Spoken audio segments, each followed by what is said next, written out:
I am shocked at how good this deck is. It has been tearing up High Infinite statistically, and when I played it, I was overwhelmed by how good it seemed, leveraging a mid-range strategy with a lot of hidden information and not a lot of obvious power for some incredibly unique gameplay.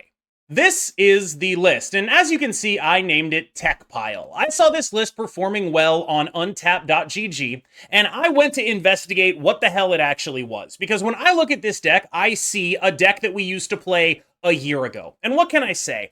I've been in a bit of a retrospective mood lately with my content. I remember when we were curving Vision into a 6-drop, and that was the coolest thing we could ever do. I was there for that, and I got a little bit nostalgic, and I played this deck, and I went 19-10, and I gained 15 cubes, and it was like one of the better decks that I played that day. So let's dive into what this deck is actually trying to do, what actually makes it make sense, and what it is able to bring to bear on final turns of games right now. The first thing to understand is this deck does a lot of lying. Between Jeff and Vision, and the fact that Iron Lad can copy either Jeff or Vision, you are effectively lying very heavily about where your power is actually going to be on the final turns of the game. This means that you can take multiple tracks through the game, either going for a priority game plan so you are able to get rid of the potential threats like Goliath, and then pivoting to attacking only a couple of lanes. You have a lot of different options. Choosing between attacking 2 lanes and attacking 3 lanes on turn 6 is often the most important choice you're going to make. The other thing this deck has is an overwhelming variety of relevant tech cards that are what really allows it to succeed in the metagame. If you throw priority against the deck weak to Shadow King, you're gonna beat him up. And because all your cards can move around, you actually can throw priority fairly easily. You just make sure that all your power is located in one lane. Or, if you don't want to do that, you make sure that isn't happening. This is a deck that is effectively trying to use those tech cards to the greatest possible ability, and that means having as much control over priority as you can ever actually get.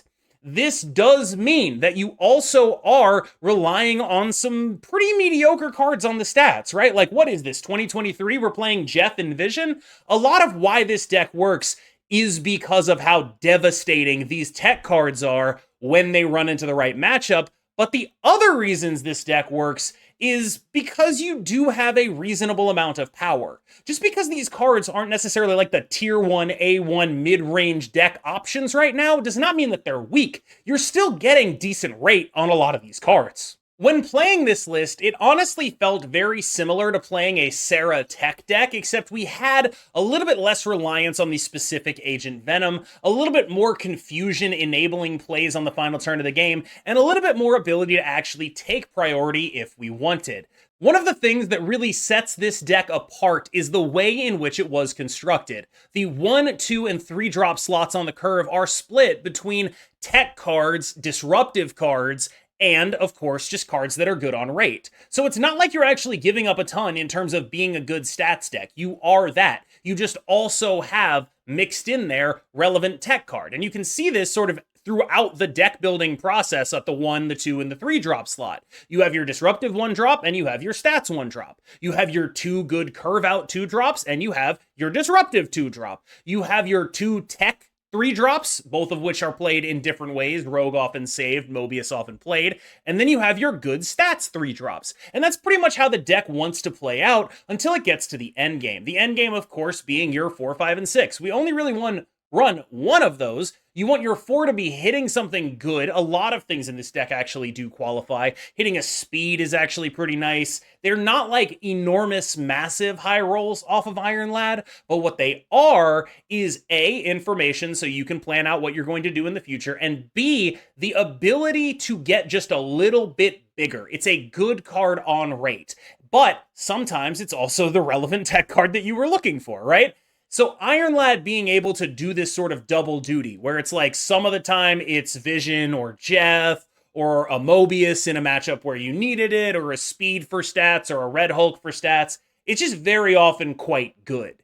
Even the like relatively poor hits, stuff like the 1 drops can especially be complex. Hydra Bob notably being the kind of card that adds a lot of complexity to a game when there's multiple on the board. But this is still fundamentally a deck that has a lot of good stats in addition to the tech.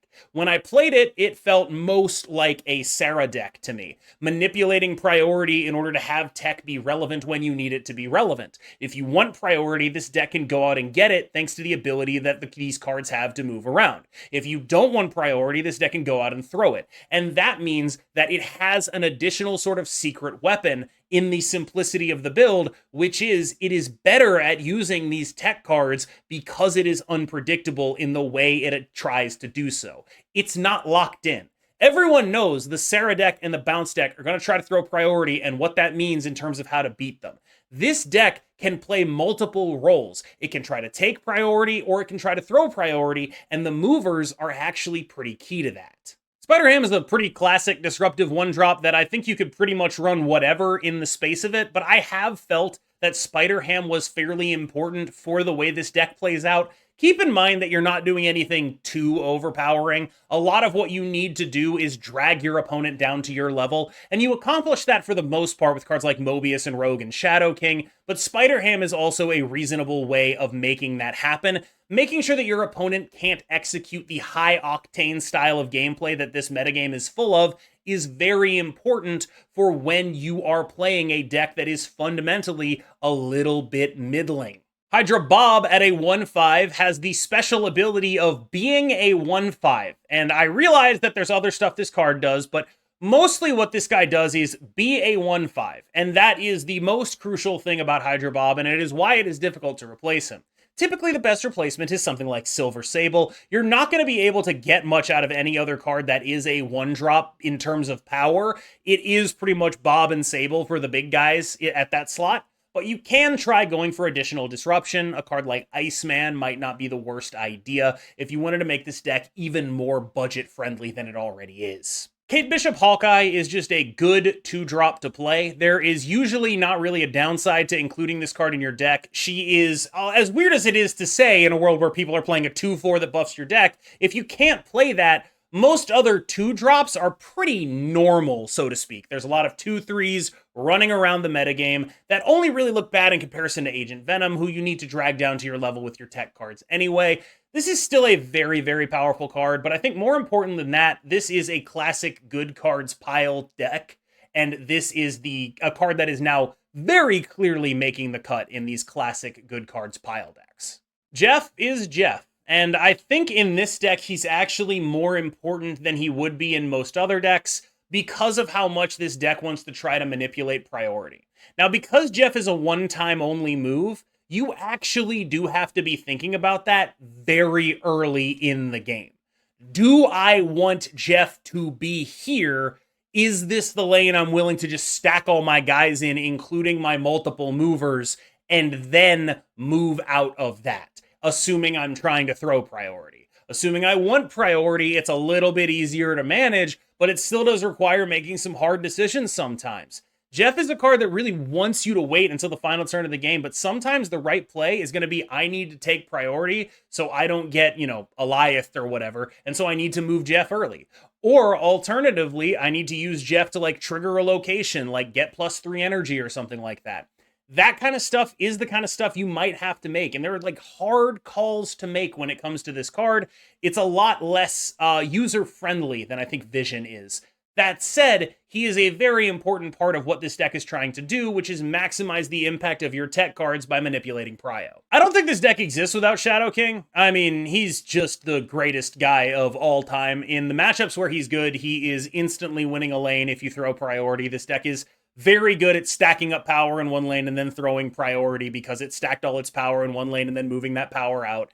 Shadow King is a beast. He's just an absolute powerhouse. A 2/3 for some reason that is just absolutely lane winning against a variety of decks in this game. You are going to see some really interesting stuff when you play this card, and I think beyond that, you will also really have to be cognizant, again, because there's this priority issue of Cosmo. The #1 enemy of Shadow Kings everywhere is the bestest boy. And you're a Shadow King rogue deck which means against an Iron Man deck, a lot of the time you're going to want to try to take priority if you can with your movers so that you are able to rogue that Iron Man, so that you are able to prevent your stuff from being Cosmo'd. And that has a very different dynamic than against a bounce deck, which isn't playing stuff to protect it from that. Rogue, and to a lesser extent Mobius, are the less necessarily always good tech cards that this deck has. And I think that a lot of that is just sometimes if you're going to be a deck that is built on playing a bunch of tech, you have to have a couple in there that aren't going to be as good as Shadow King, because very few tech cards in the history of the game have ever been as good as Shadow King. So it's possible that when I say that these cards are a little bit worse, what I mean is they aren't Shadow King. And that's, probably what's actually happening.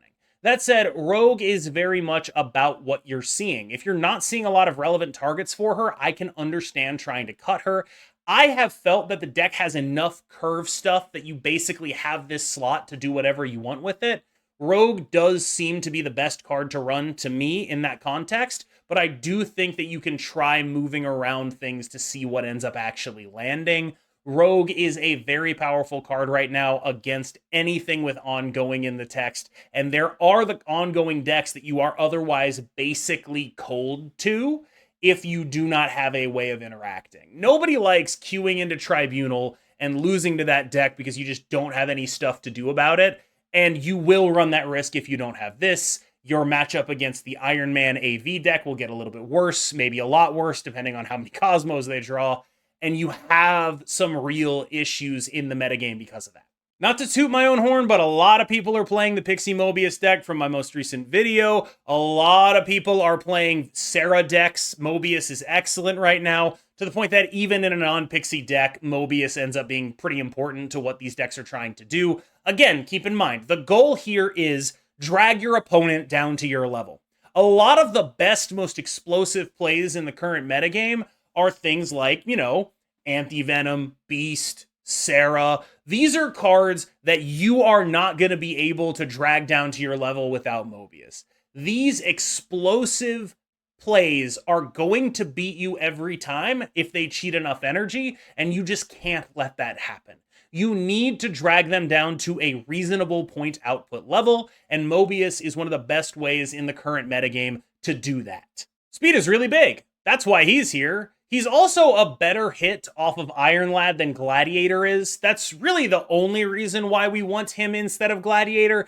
In a world where that wasn't true, where we weren't playing Iron Lad or something, I can definitely see messing around with this slot. As is, it is hard for me to come up with a 3-drop that is bigger than Speed or as big as Speed and is still a good hit off of Iron Lad. I'm not saying the deck is unplayable without it, but you will be making some meaningful sacrifices. I had some good games because I hit a Speed with Iron Lad, or because Speed was like a 3/7 and I didn't have to worry about him pulling anything big. He is probably the best in slot here. I don't think you can't play the deck without him, because fundamentally his role is fairly straightforward. He just is the best card at doing what he needs to do.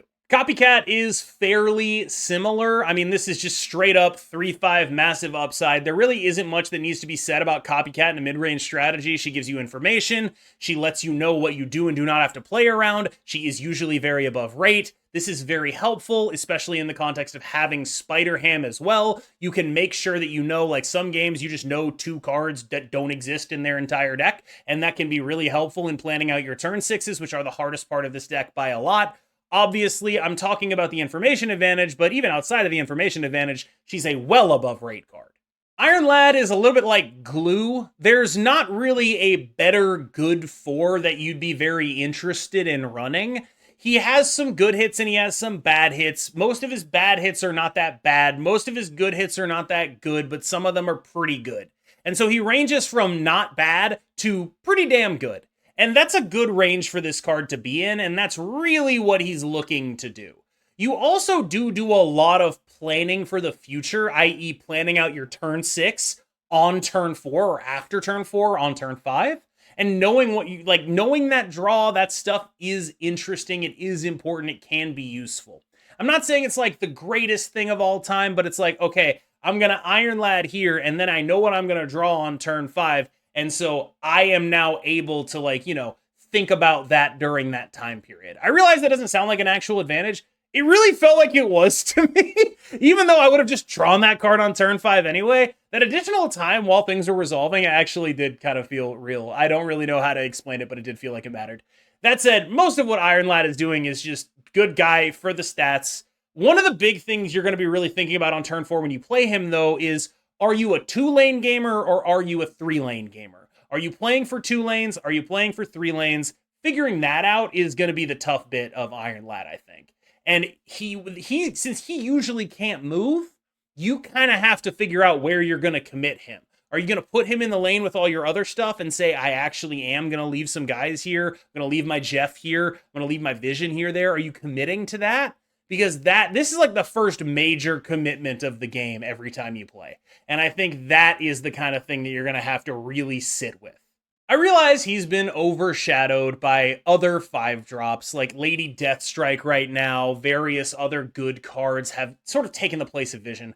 But the major reason I wanted to play this deck is I am just nostalgic for when Vision was the best 5-drop.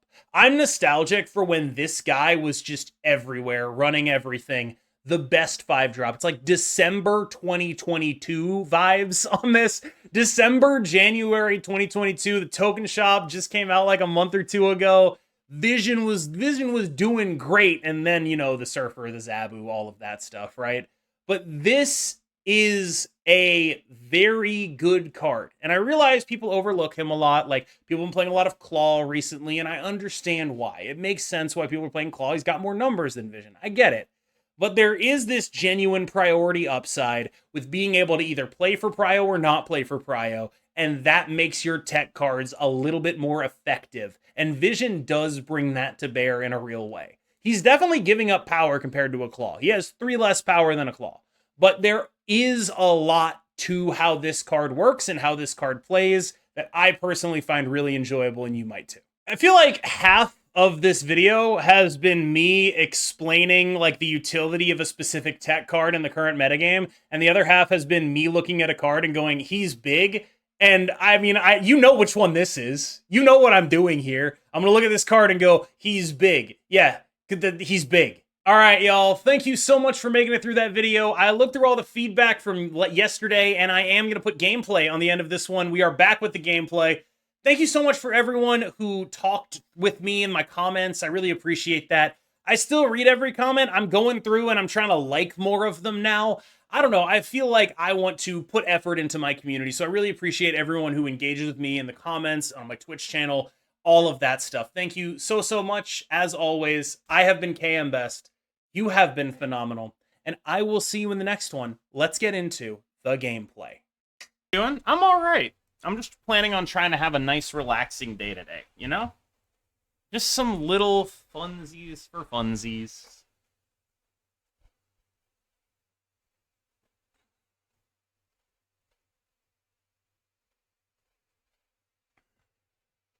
Two raptors, you said. Alright, well, you're going here just in case, then. Jeez.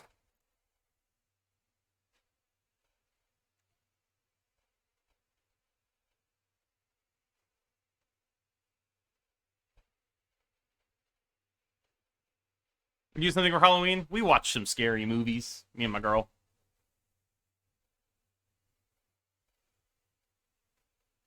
How's the situation? We're always in a situation. Kitty Pride. Not great to run up against the deck doing this when we're here.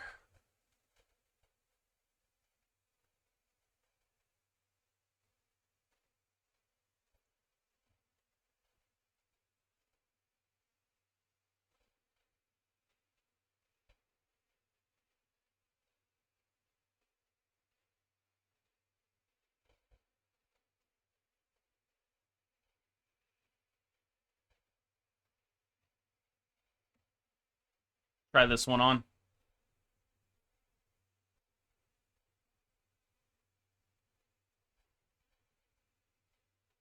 That's my deck. Ours are the opponents. I found this on Untapped, and I was like, this looks funny. So now we're playing it.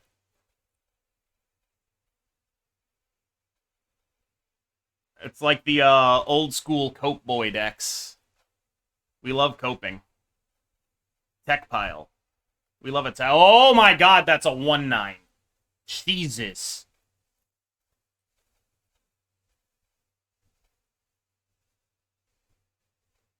Mobius doesn't even reset it, does it?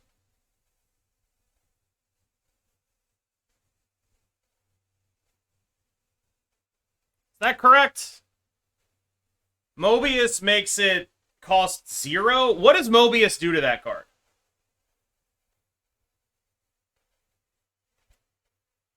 Does anyone have the slightest clue? They have a Mockingbird that was at 1 cost. Mobius keeps it at 1. What a piece of crap.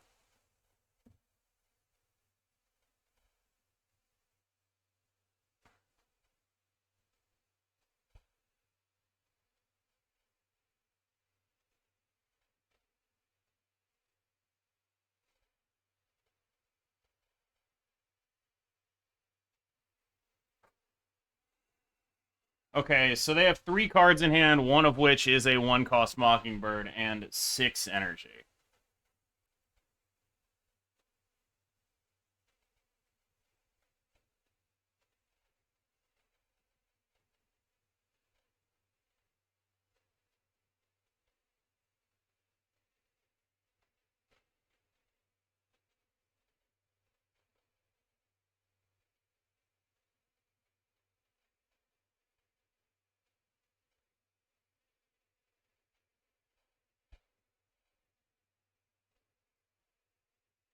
Question is, if we can just win this game with a Red Hulk.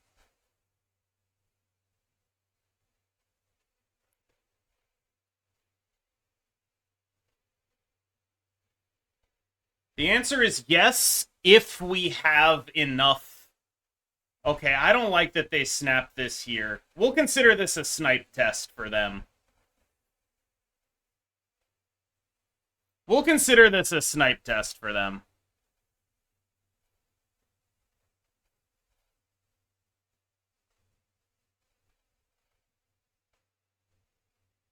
They are definitely not sniping.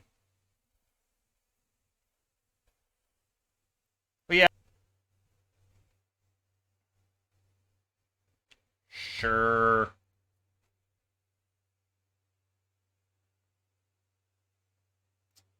Good hit.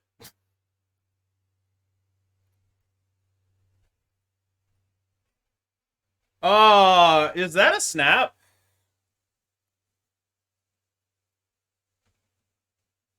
Against an Arishem gamer?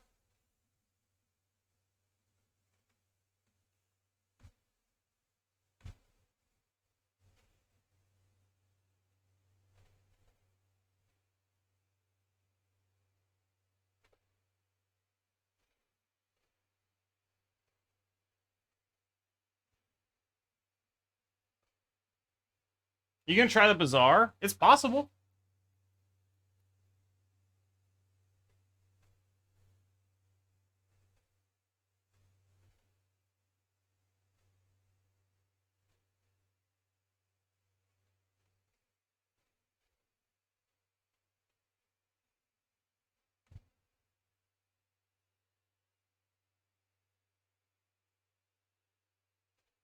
Boy, I'd be mad about that if I were them.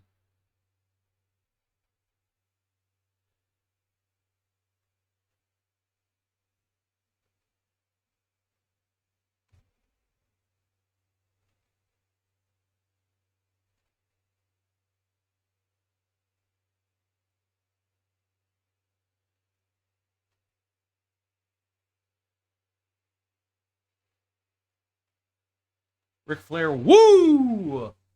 Thank you for the tier 1.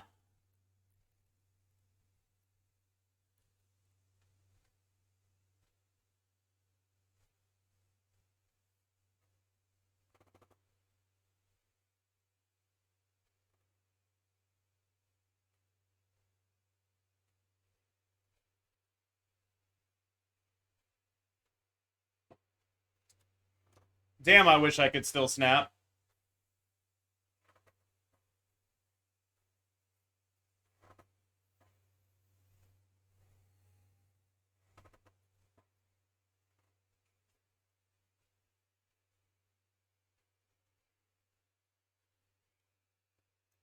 Am I about to lose horribly here?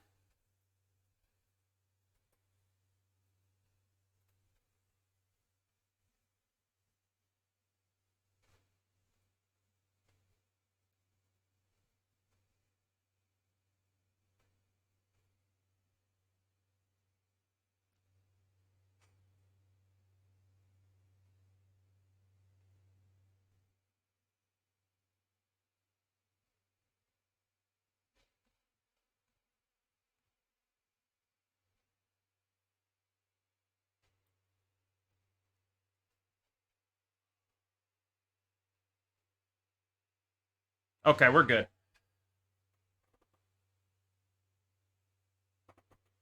We got there. We got there.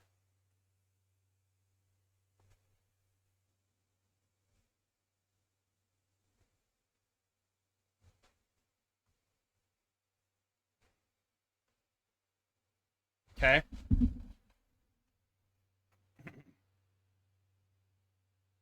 Oh, God.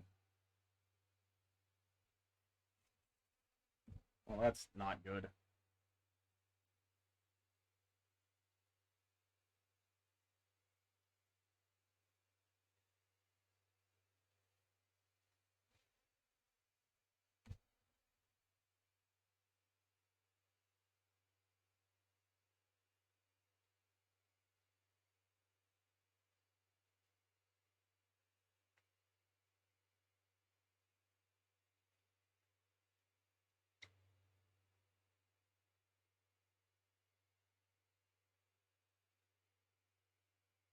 I'm a little scaredy-weirdy.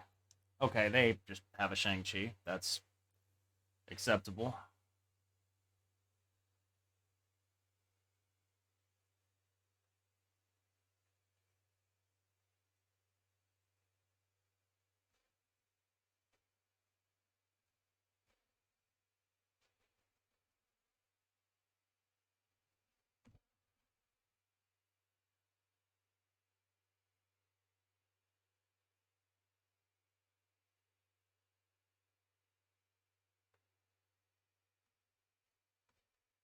Jeez.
So, like, do they just straight up have a Shang-Chi here? I feel like this deck does not have Shang-Chi.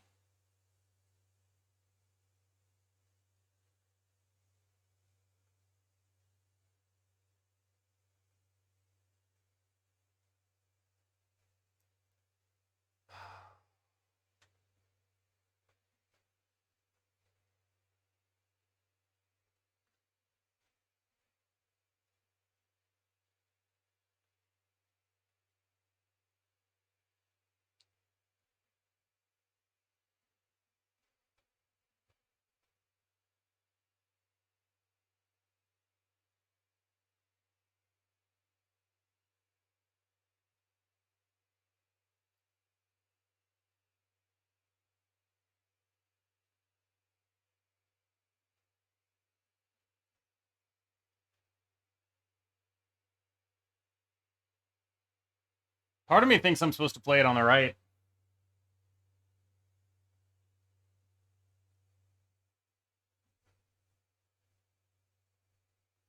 That way the guy can go left and we can win.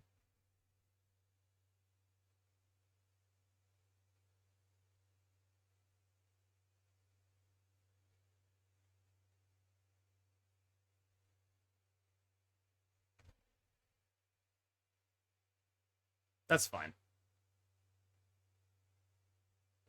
That's still 19.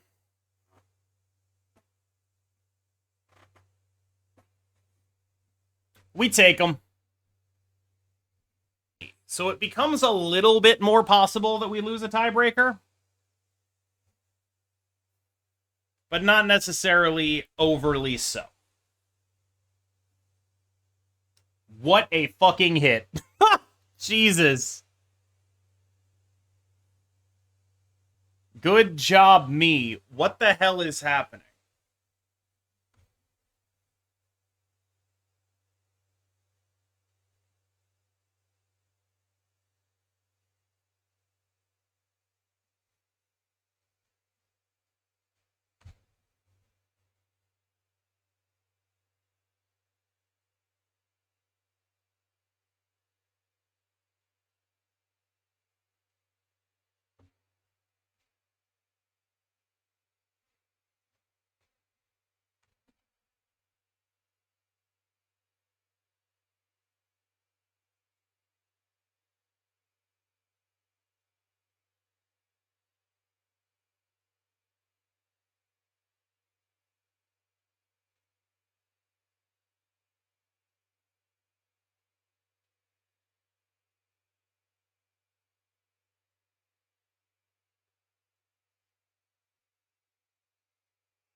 Do I just take the turn off?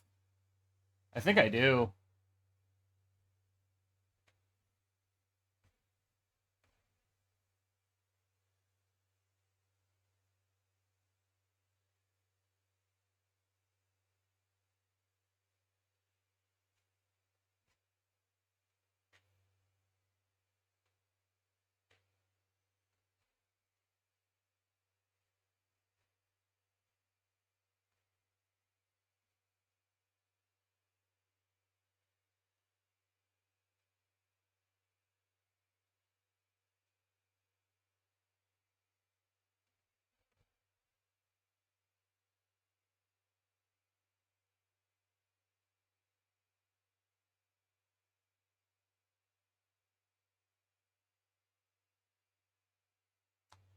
So it goes up back to 12?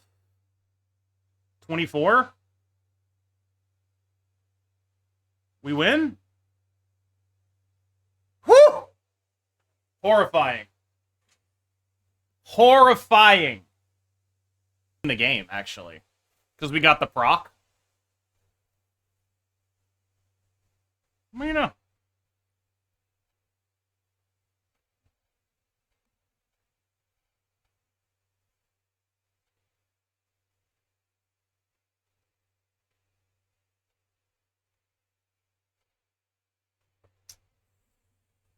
Don't love giving that to him. Oh, okay.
So they get my Rolk,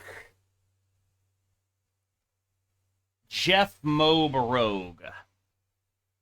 That's a Red Hulk in there, huh?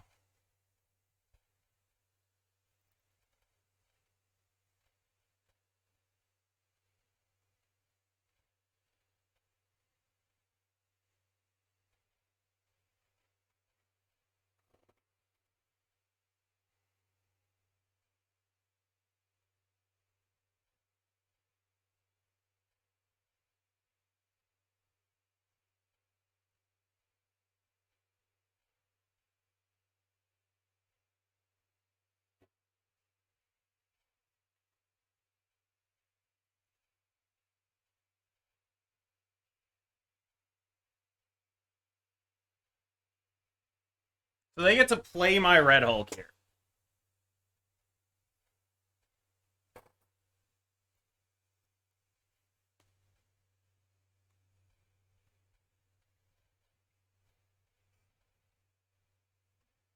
I think I've got a snap.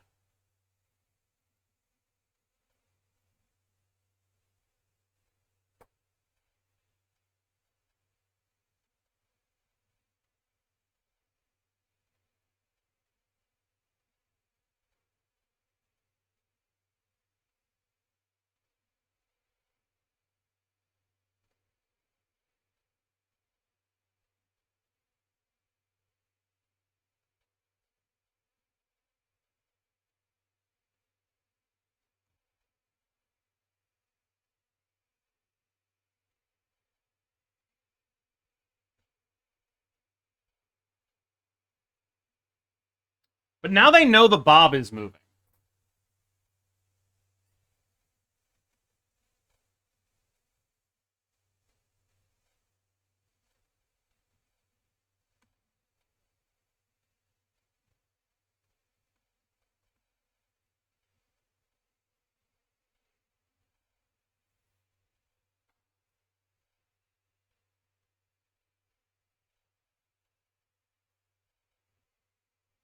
We got there. If they'd wanted to be real clever, they could have Red Hulked on the lane where the other Red Hulk was.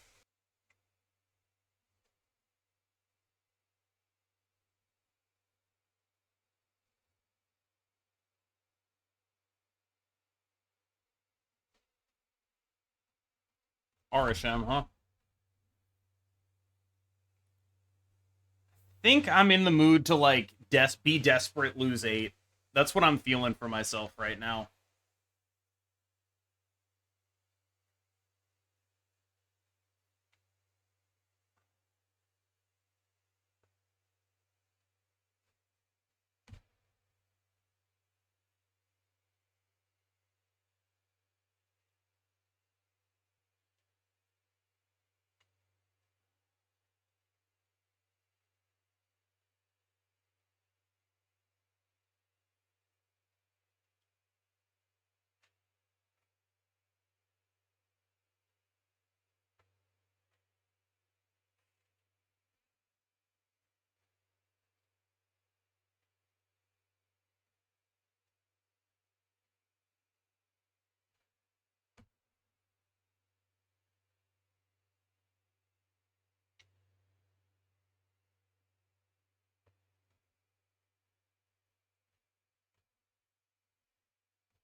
Ham and Shadow King.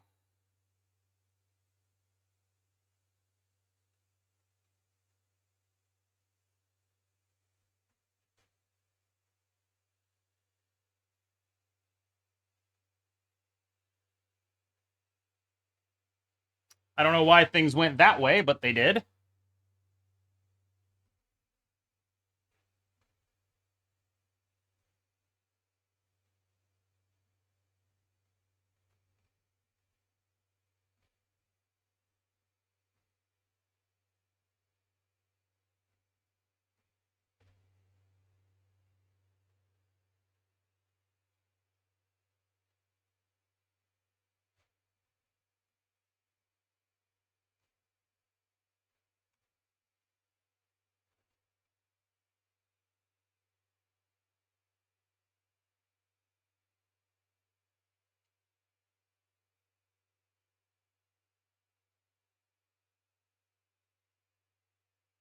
Boy, I hope they don't have a death.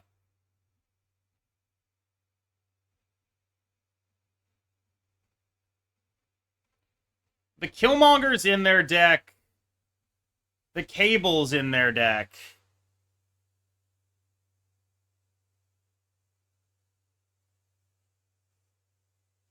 I mean, I don't know. I feel like I'm getting shenaniganed here. None of this feels okay to me. Jesus Christ.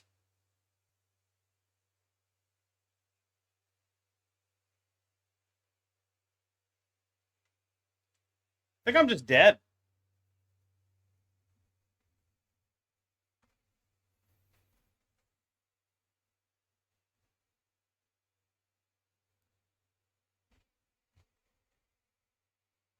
I mean, they just play every random card they have. And if that's enough, that's enough.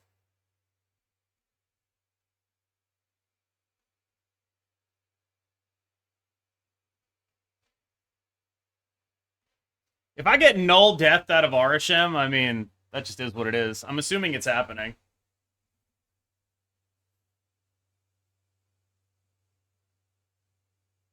Shang got me.